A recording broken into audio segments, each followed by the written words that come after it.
Hoje o tema é a concepção de Deus na visão teosófica. E para mim é uma alegria e é um momento especial, porque eu sou membro da Sociedade Teosófica há 28 anos e não tinha arriscado até hoje falar sobre essa questão. E vocês vão ver que é uma das mais abstratas e por isso instigante. E antes que alguém me pergunte, porque eu já estou acostumada com essa pergunta, por que vocês falam desses temas tão teóricos, né, filosóficos? Por que vocês ficam filosofando? Eu prefiro questões mais práticas. Ou a pessoa pergunta assim, não é melhor falar sobre como resolver os nossos problemas, os nossos conflitos emocionais? Mas eu digo para vocês que depois de alguns anos, né, talvez muitos, lidando com essa questão dos nossos conflitos, dos nossos dilemas, nossas emoções, se você fizer isso, fizer muita meditação, muito trabalho interior, autoconhecimento, você vai parar nessa questão de Deus. Por quê? Porque é uma questão que tem a ver com quem nós somos. Né? Uma hora você vai se perguntar, se é que, eu imagino que aqui todos já se perguntaram, quem sou eu, o que eu estou fazendo aqui? E essa pergunta tem a ver com a questão de Deus, porque existe, pelo menos, né, no imaginário coletivo, de um modo geral, uma ideia de que existe um Deus que fez esse mundo. Né? Então, para que serve tudo isso, nos fez e o que estamos fazendo aqui? Então, essa é uma pergunta muito prática, na verdade, e eu lembro que até o Krishnamurti escreveu um dia num texto: vocês me perguntam sobre o sexo, mas as prostitutas me perguntam sobre Deus, porque elas estão buscando algo mais, né, algo transcendente. Então, essa pergunta, né, que por que é filosófico, que vamos investir em filosofia, não é melhor investir em prática? Aí eu já coloco a resposta de que, se você pensar bem, o quanto que a filosofia, por exemplo, de Marx, influenciou a nossa sociedade, né, o modo como nós vivemos coletivamente. Mesmo uma pessoa que nunca abriu um livro sobre a filosofia de Marx, vive no meio dessa filosofia. E não só a filosofia de Marx, mas como todas as outras filosofias e todas as teologias também, porque nós vivemos num mundo culturalmente cristão. Mesmo quem é ateu é influenciado, né, por essas ideias do cristianismo, que se manifestam num pensamento coletivo e refletem na sua vida individual. Então, mesmo sem saber, sem ter interesse, sem conhecermos essas teorias, nós vivemos dentro desses mundos teóricos. E isso é extremamente prático do viver, né, em comunidade e, naturalmente, nosso viver individual. Então, na medida em que nós somos profundamente influenciados por essas ideias, mesmo sem conhecermos e mesmo sem reconhecermos esse desencadeamento até a prática, né, do nosso modo de viver, nós podemos, então, ter essa opção de conhecer essas ideias e questioná-las. Então, termos poder e liberdade para decidir se nós concordamos ou não e se quisermos reproduzi-las, mesmo de modo inconsciente. Então, o que eu quero dizer é que, mesmo que você acha que você é não filosófico, que você não tem interesse, você vive de modo prático, no meio de filosofias, né? E você pode, então, conhecê-las, questioná-las e mudar de opção, se você quiser. Né? Ou então mesmo compreendê-las melhor e saber distinguir o que são essas ideias, o que eram de modo original e de que forma elas foram desvirtuadas no decorrer da história e da sociedade. Por exemplo, as ideias cristãs, né, de um Deus pessoal, que é bom e que é capaz de atender os nossos desejos e abençoar. Vocês vejam um exemplo de um Deus que abençoa a guerra ou abençoa um exército para que derrote o exército inimigo, né? O que satisfaz um desejo pessoal que vá prejudicar alguém. Vocês acham que esse atendimento, né, dessa suposta divindade é realmente uma ideia original do cristianismo? Ou seja, vocês acham que não seria uma heresia, uma grande blasfêmia, considerar que um Deus pudesse abençoar o mal, como a derrota de um inimigo? Então, aí a gente já entra no questionamento das próprias ideias, próprias concepções filosóficas, para poder distinguir o que elas são de modo original ou eram e de que modo elas são ou foram desvirtuadas pelo ser humano, né, ao longo da história ou dentro de uma sociedade, sem levar em consideração o tempo. Porque se a gente não é capaz de fazer isso, nós vamos chegar a fazer algumas observações que eu considero injustas, que existem religiões que são problemas. O problema é a religião, porque a religião induz o homem a fazer guerras, a jogar uma bomba na religião do adversário. Mas será que isso está lá nos textos originais da religião ou é um desvirtuamento? Então, eu estou colocando aqui que se você for estudar realmente essas filosofias das religiões, você vai ver que são desvirtuamentos, porque o ser humano, no seu lado, no seu instinto animalesco, ele é capaz de utilizar não só do poder econômico, como a gente vê, né, diariamente, como também desse poder intelectual, desse poder ideológico que está na religião para satisfazer os seus instintos animais, né, os seus instintos de bando, de rivalidade, de ódio. Então, a religião não é o problema. Né? As religiões, na sua essência, se a gente vai pesquisar, elas não justificam esse tipo de conduta. Ali houve um desvirtuamento. Então, é mais uma justificativa que eu estou colocando aqui para mostrar que esse tipo de estudo ele tem uma consequência prática muito clara. Então, eu queria dizer que na minha trajetória pessoal, até para compartilhar os questionamentos que me levaram a essa concepção teosófica de Deus e da vida, do mundo de um modo geral. Eu nasci, como imagino, como quase todos vocês aqui, numa família católica. Só que essa questão de Deus, que foi que me levou à teosofia, desde muito cedo, quando eu era criança, não atendia aos meus questionamentos. Eu nunca conseguia acreditar, como me ensinavam na aula de catequese, que havia um Deus pessoal que estava escrito na Bíblia, que construiu um mundo em 7 dias. Porque se vocês tiverem uma noção mínima e leiga, como eu tenho, totalmente leiga, de geologia, vocês veem que não dá para se formar tudo isso em 7 dias.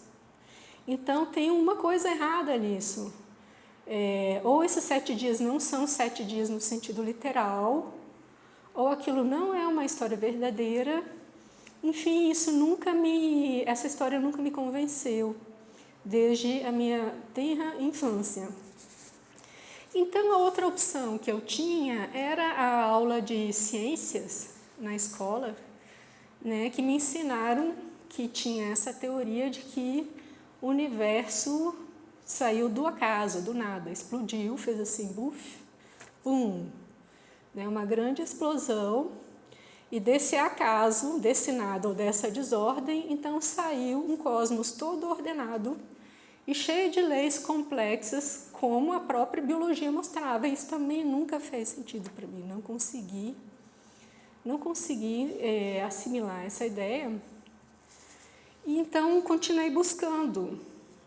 E com isso eu não tenho nenhum problema com as religiões com que as pessoas acreditam, né? Eu tenho muitos amigos que não concordam com essa visão que eu estou apresentando aqui, e eu gosto dessas pessoas do mesmo jeito, mas eu fui buscar e também não tenho nenhuma crítica à ciência como ela é, muito pelo contrário, tenho uma profunda gratidão e um profundo respeito, né? E eu tenho que admitir que quando eu preciso tomar um antibiótico, que já salvou a minha vida muitas vezes, eu faço questão de tomar um antibiótico que foi produzido pela ciência e não pela fé, por uma revelação. Né? Também só ando de avião produzido pelos engenheiros e conforme as leis da ciência. Mas a ciência, então, como honesta como ela é, que só pode falar do mundo visível, ou seja, desse mundo que nós podemos, né, desse mundo material que os nossos sentidos alcançamos, ou alguma conjectura em função disso. A ciência é honesta e ela fala daquilo que ela vê, né? Vê, assim, entre aspas. Só que, como vocês sabem, por isso que vocês estão aqui, imagino, né? Isso não responde todas as perguntas, né, sobre o mundo, quem sou eu, que eu estou fazendo aqui, e de onde isso tudo veio, né? O que está por trás desse mundo que eu vejo. Então, essas perguntas me levaram à teosofia, e eu gostaria aqui, hoje, de compartilhar com vocês algumas ideias assim muito iniciais e muito gerais a respeito desse assunto que é extremamente vasto e complexo. Naturalmente, nós não temos esse tempo todo para entrar muito profundamente, mas já dá para apresentar algumas ideias gerais a respeito dessa questão de Deus que me deram respostas nas quais eu não encontrei inconsistências como essas que eu acabei de mencionar, né, que são tão antigas quanto o registro que nós temos até da história da filosofia, porque essa questão do Deus bom, e um Deus bom que ama os seus filhos por igual, mas uns nascem doentes e miseráveis e outros nascem saudáveis e ricos, né? Isso é uma questão que já está na filosofia grega, como, por exemplo, no paradoxo de Epicuro. Então, em linhas gerais, eu vou apresentar a noção, o contexto dessa questão de Deus na teosofia. E o principal texto, então, que eu trago aqui, algumas citações, né, muito breves, que eu selecionei. O principal texto que nós temos sobre isso são as Instâncias de Dzyan, que são um manuscrito que a Helena Blavatsky traduziu pela primeira vez para um texto, para uma língua ocidental, porque até então só existia em chinês, sânscrito e tibetano. Ela fez, como vocês sabem, algumas incursões pelo Tibete, né? Teve alguns treinamentos, recebeu alguns conhecimentos, então teve a incumbência de traduzir esse texto e fazer uns comentários. E os comentários às Instâncias de Dzyan, eles estão compreendidos na obra A Doutrina Secreta. E, então, a parte que fala de cosmogênese, que é o volume 1, né, contém esses pequenos fragmentos que eu estou trazendo aqui. Então, como a Helena Blavatsky diz, essa obra, esse manuscrito, ele é uma metafísica que ela afirma que é anterior, de um tempo anterior ao budismo e ao hinduísmo, como nós conhecemos hoje, e que essa metafísica está dispersa e presente em vários desses trechos, desses textos do hinduísmo e do budismo e outras religiões orientais que surgiram posteriormente. Então, Helena Blavatsky diz que as Instâncias de Dzyan, elas são uma fórmula abstrata que, mutatis mutandis, pode ser aplicada a toda a evolução, desde a nossa pequena Terra, e de planetas da qual faz parte, a do universo solar ao qual pertence essa cadeia e assim por diante em escala ascendente até a mente vacilar e sentir-se exausta pelo esforço despendido. Ou seja, por que eu trouxe esse texto, esse trecho que está no livro dela, Sabedoria Eterna? Porque quando você vai ler as instâncias de Dzian, não é uma descrição particular de uma história do universo, porque ela diz que isso seria impossível, uma descrição científica em pormenores exatamente do que aconteceu. Então, as instâncias de Dzian são uma fórmula geral, é um molde geral de interpretação que se aplica de uma maneira assim, muito ampla à evolução, ao desenvolvimento de todos os universos, aqui no sentido de cosmos, né, de todos os sistemas que existem no universo e de todos os planetas. Então, é uma fórmula que vocês vão ver a ideia de como se usa a alegoria do hinduísmo, a respiração de Brahman, de um sistema, de um cosmos que tem um período de manifestação, exteriorização. Respiração de Brahma, o mundo se manifesta na expiração e se recolhe, se dissolve na inspiração. Então, esse modelo de um mundo que fica um tempo manifestado, como em formas, né, em fenômenos, e outro mesmo tempo dissolvido em repouso, corresponde a essa ideia de respiração de Brahman, e é exatamente isso que está presente nessa cosmogonia contida nas instâncias de Dzian, uma ideia de Pralaya e Manvantara, que tem o mesmo tempo correspondente. O Manvantara é um período que o mundo está existente, o manifesto, e o Pralaya, então, é o período em que o tempo, em que o mundo, o cosmos, está em repouso, dissolvido. Então, essa representação vale para toda essa cadeia de manifestações cósmicas, que ela diz que ocorre em número infinito de universos, em relação de causa e efeito com o que precedeu, e de causa, em relação de efeito com o que precedeu e de causa com o que lhe sucede, ou seja, os universos ou cosmos que existiram antes influenciam a criação de novos universos ou novos cosmos que vêm depois, e isso numa cadeia infinita que repete esse mesmo modelo que está contido nas instâncias de Dzian. Então, eu selecionei apenas esses trechinhos aqui, o verso 1, 2, 3, 6 e 7, da instância número 1, que fala sobre o Pralaya, a noite e o período de repouso de um universo. Então, eu vou fazer alguns comentários a respeito de cada um desses, né, para servir como fundamento do nosso estudo de hoje.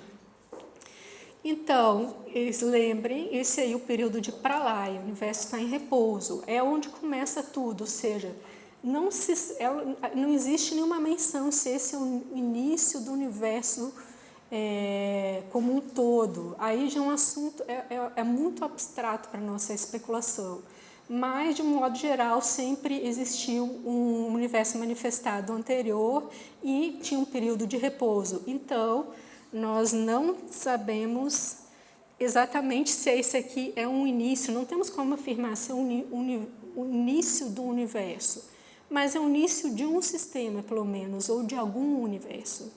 Então, o primeiro verso diz: o Eterno Pai, envolto em suas sempre invisíveis vestes, havia adormecido uma vez mais durante 7 eternidades. Eu vou ler primeiro tudo, para vocês verem como isso é poético, e depois nós vamos ver um por um. O tempo não existia porque dormia no seio infinito da duração. A mente universal não existia porque não havia Ari para contê-la. Isso é tibetano. Os 7 senhores sublimes e as 7 verdades haviam cessado de ser, e o universo, filho da necessidade, estava mergulhado em Paranishpana, para ser expirado por aquele que é e todavia não é. Nada existia. As causas da existência haviam sido eliminadas. O visível que foi e o invisível que é repousavam no eterno não ser, o único ser. Então, nós aqui estamos na esfera daquilo que é eterno, daquilo que é absoluto, aquilo que dura sempre. Então, voltando para aquela figurinha inicial do cosmos, que tem a ver, né, com essa concepção de Deus, vocês veem, não é uma figurinha de um ser humano com barba branca e camisola, né? Tem mais a ver com a figura de universo.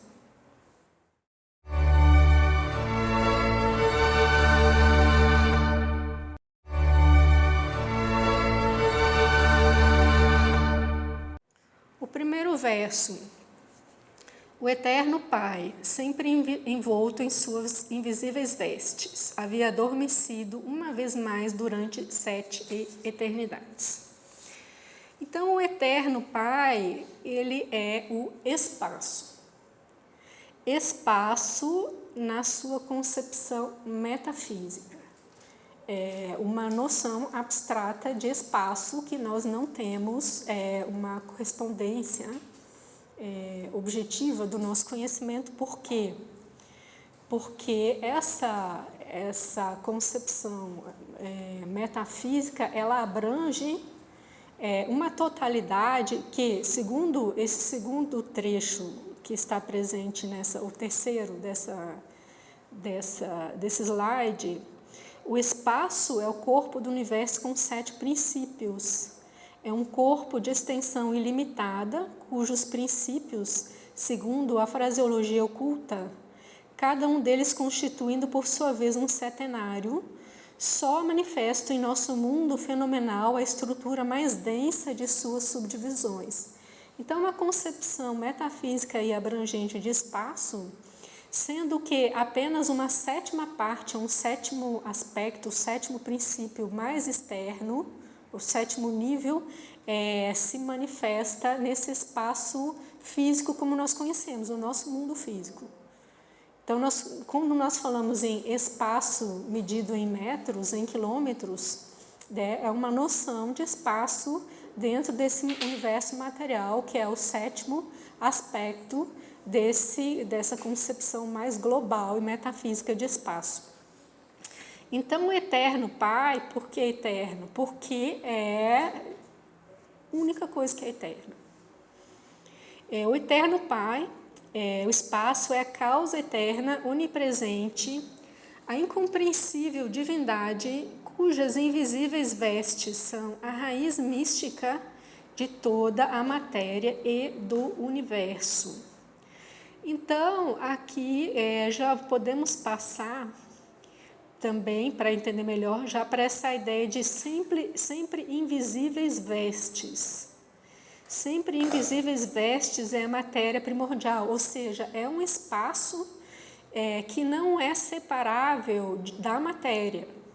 Agora, assim como eu falei, como o espaço tem esses 7 princípios, ou 7 planos de manifestação, a matéria também tem. E, logicamente, essa matéria aqui, no sentido metafísico, nós só conhecemos essa 7ª parte, que é essa matéria que tem massa desse mundo físico que nós vivemos. Mas, de qualquer forma, esse espaço, por ser eterno, ele é considerado o absoluto, por ser incompreensível, inatingível, cujas vestes, então, que ele está sempre revestido, sempre acompanhado de matéria, né? Essa matéria é a raiz mística de toda a matéria como conhecemos e do universo manifestado como conhecemos. Então, eu queria distinguir que a teosofia trata do espírito e da matéria como inseparáveis. Aqui eu trouxe esse último trecho que se refere mais a uma possível dualidade quando o universo está manifestado em cosmos, né, quando já existem formas, como nós vimos até na filosofia na filosofia Samkhya, Prakriti e Purusha, espírito e matéria, como separados, na verdade não é uma separação. Isso indica, na leitura teosófica, apenas uma diferenciação desses níveis mais externos e mais internos. Mas, na verdade, existe essa unidade eterna entre espírito e matéria. E aqui, como a Blavatsky fala, nesse último trecho, se por acaso esses dois se divorciassem, né, quando já existe um cosmos construído, todo o cosmos cairia no caos do não ser. Por quê? Porque essa matéria serve de base para que essas formas produzidas na mente universal por impulso desse espírito que é acompanhado de movimento e que faz evoluir na matéria essas formas, essa matéria moldada por essas formas. E se tirasse essas formas, então haveria dissolução, né, o pralaya. Então, no pralaya, essas formas entram em estado de latência, de dormência, então toda a matéria se dissolve. Então, focando agora um pouco na matéria primordial, ou sempre invisíveis vestes. A Blavatsky diz que essa, então, é a raiz mística de toda a matéria e do universo. E é importante trazer aqui, deixar bem clara essa noção que quando ela fala em matéria primordial, essas vestes, né, que também na terminologia hindu se chama Mula Prakriti, em tibetano Svabhavat, se trata de uma matéria que é esse substrato dessa matéria que tem massa. Então, muitas vezes vocês vão ver nesses textos o uso de um termo melhor, que fica melhor, que é substância. Então, seria substância primordial, que é onipresente, vale para tudo, e também então se manifesta em matéria física nesse nosso plano físico. E, então, essa sempre invisíveis vestes representam o número da matéria cósmica não diferenciada, nesse estado de pralaya, né, quando tudo está dissolvido. Não é a matéria como conhecemos, que é essa matéria que tem massa no plano físico, mas a essência espiritual da matéria em seu sentido abstrato, coeterna e una com o espaço. A natureza raiz, de novo, né, essa matéria primordial, é também a fonte das propriedades sutis e invisíveis da matéria visível. É, por assim dizer, a alma do Espírito único e infinito, seja a alma ou seja uma espécie de veículo. Esse Espírito, esse absoluto, ele precisa de um molde, né? de uma forma, de um substrato para se expressar, por isso que ele aqui é chamado de alma. Os hindus a chamam de Mula Prakriti e dizem que é a substância primordial que constitui a base do Upadi. O Upadi é um veículo, uma forma, de todos os fenômenos, sejam físicos, psíquicos ou mentais. É a fonte de onde se irradia o Akasha, né, que é uma espécie também de substrato onde ficam registradas as formas. Ou seja, estou trazendo uma ideia muito geral que depois na cosmogênese vocês vão ver que existem muitos detalhes, diferenciações e classificações. Então, outra informação interessante da doutrina secreta é que a matéria primordial, essa Mula Prakriti, nesse estado latente, dissolvido de pralaya, ela é uma radiação fria, incolor, sem forma, insípida e desprovida de toda qualidade ou aspecto. Aqui eu trouxe uma figura de uma nebulosa apenas para ilustrar a minha imaginação, mas naturalmente não corresponde a uma realidade que nós só temos em conceito. Então, passamos para o próximo conceito do verso, que são eternidades, né? Eu acho que havia adormecido, já ficou bastante claro que se refere ao estado de repouso ou de dissolução. Mas 7 eternidades são o quê?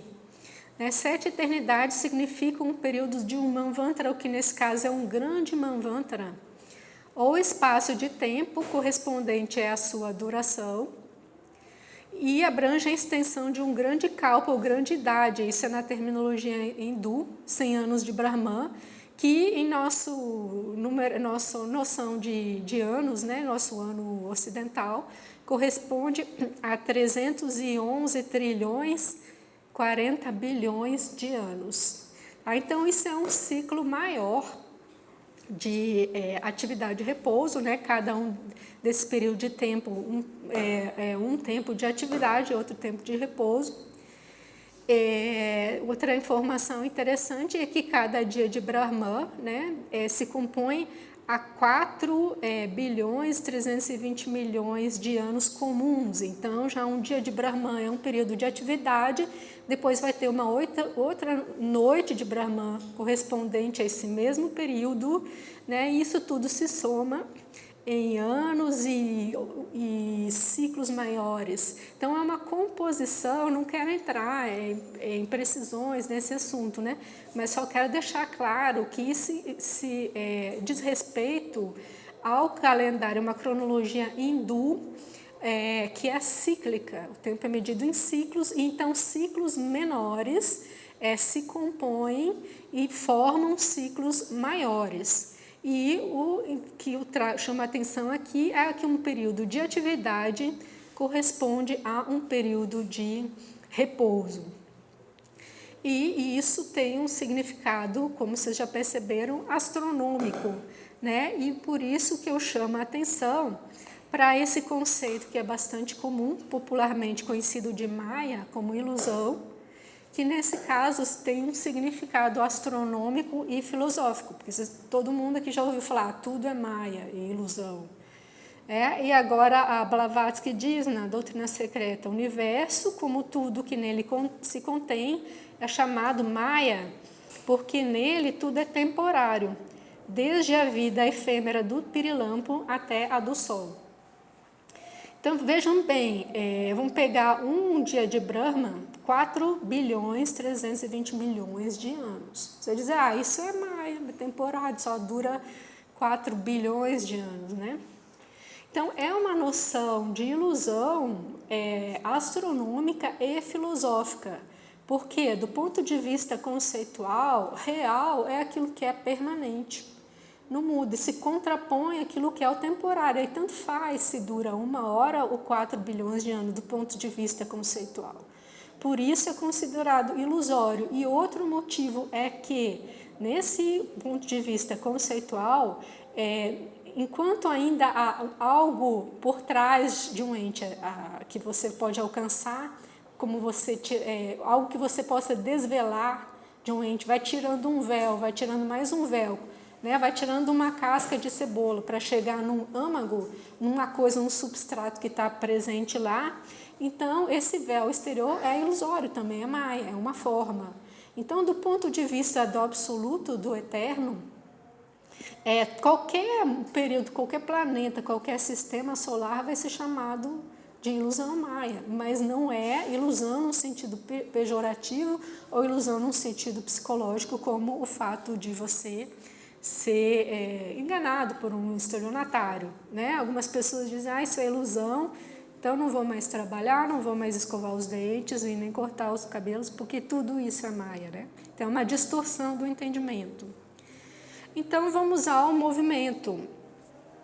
O alento da existência una, aqui voltamos a Parabrahma, existe esse permanente, esse absoluto em repouso, mas ele está sempre em movimento, ele tem uma pulsação. Um alento é o termo utilizado do ponto de vista esotérico. O alento da existência una é uma expressão adotada pelo esoterismo arcaico só no que respeita ao aspecto espiritual da cosmogonia. Em outros casos, é substituída pelo seu equivalente no plano material, o movimento. O elemento eterno é único.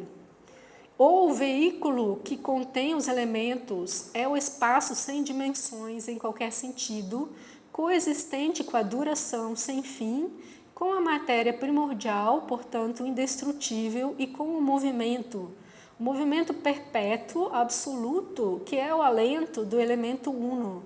Este alento, como se vê, não pode cessar jamais, nem mesmo durante as eternidades pralaicas. O que ela está dizendo nesse trecho? Que a única coisa eterna realmente é esse espaço combinado com a matéria e combinado com o movimento. Isso é a única coisa que dura para sempre.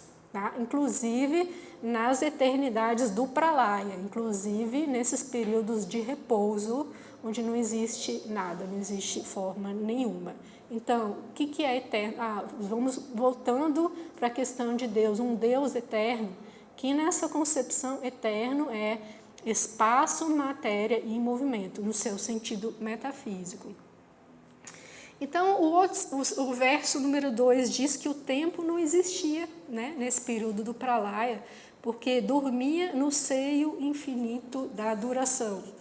Agora você vai me perguntar o seguinte: por que eu estou dizendo que não existia o tempo se eu acabei de ler que são 300 e tantos trilhões de anos?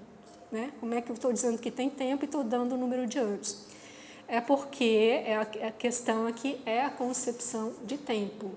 Porque essa cronologia ela é calculada e o pralaya ele existe na mesma quantidade de tempo, é proporcional ao manvantara. Então se calcula a duração do universo manifestado para saber o quanto tempo dura esse período de repouso.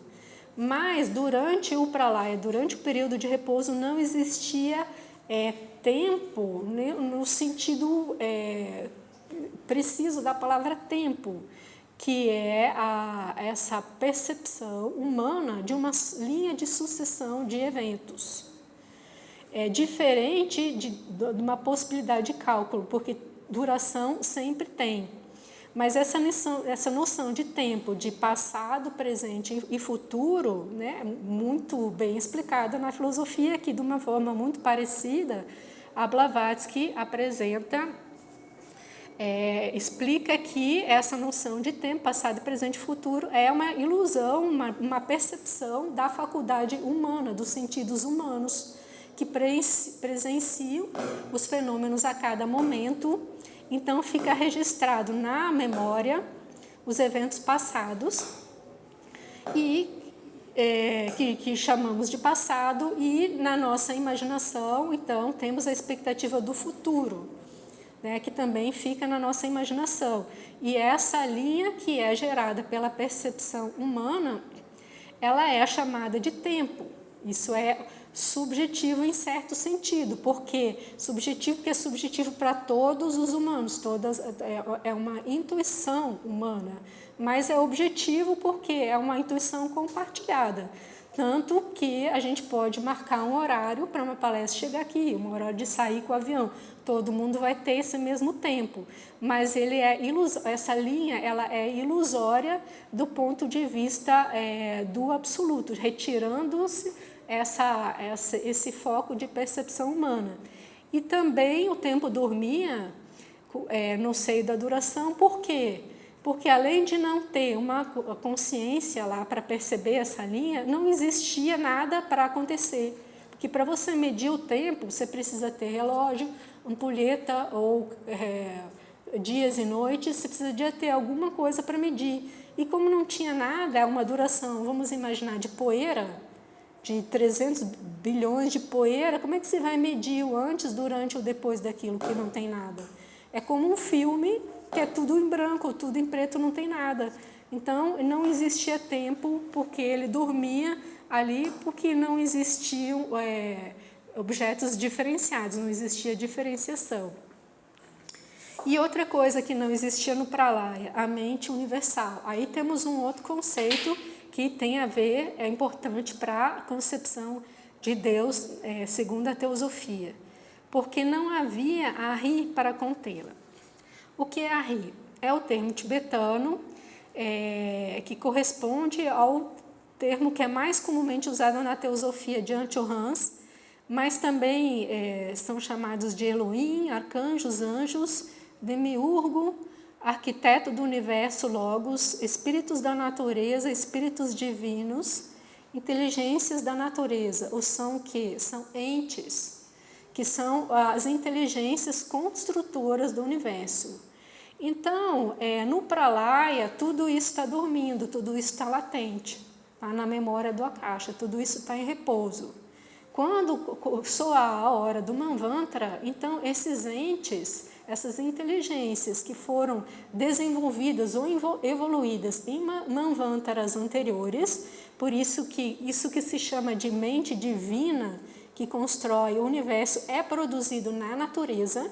A mente divina não é emanada do absoluto. Ela é o resultado de uma evolução de manvantaras anteriores, produzido na matéria. Por isso que a matéria ela é tão necessária, a evolução, do ponto de vista teosófico, quanto o espírito, porque a matéria vai ser a base, o substrato onde tudo isso vai acontecer. Né? E como diz o Mahatma na carta, Mahatma Kutumi, na carta 67, se existe uma coisa que você poderia chamar de certo modo de Deus nessa cosmogonia, por ser um princípio criativo, seria esses Janchuhans, essa coletividade, esses entes, essas inteligências da natureza. Mas elas se desenvolveram na natureza. E elas, como ele diz, elas desaparecem e morrem, ou seja, ficam dormentes, quando vêm para a Laia.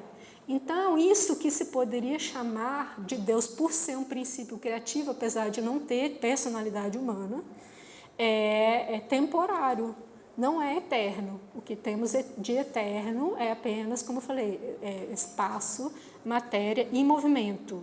Aqui eu quero destacar ainda que o primeiro trecho da citação, que são forças inteligentes que elaboram as leis da natureza e fazem executar, cumprindo por sua vez, ao mesmo tempo, as leis que lhes são analogamente ditadas por poderes ainda mais elevados, mas não são personificações das forças da natureza, como erroneamente se tem acreditado.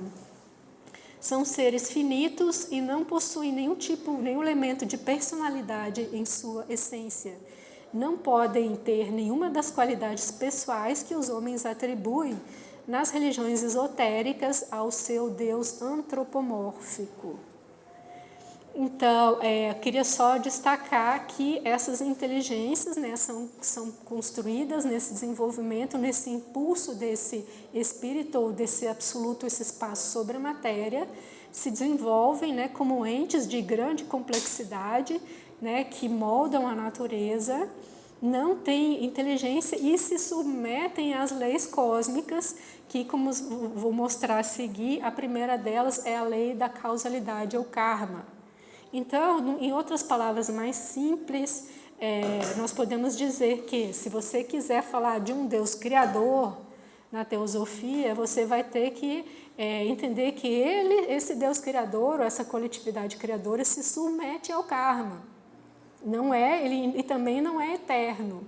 Então, ele não é um ente que faz milagres, porque dentro dessa lei do karma, que é causalidade, existe, né, uma necessidade de encadeamento de causas e efeitos, e isso não pode ser violado nem por a princípio, que você poderia chamar de Deus.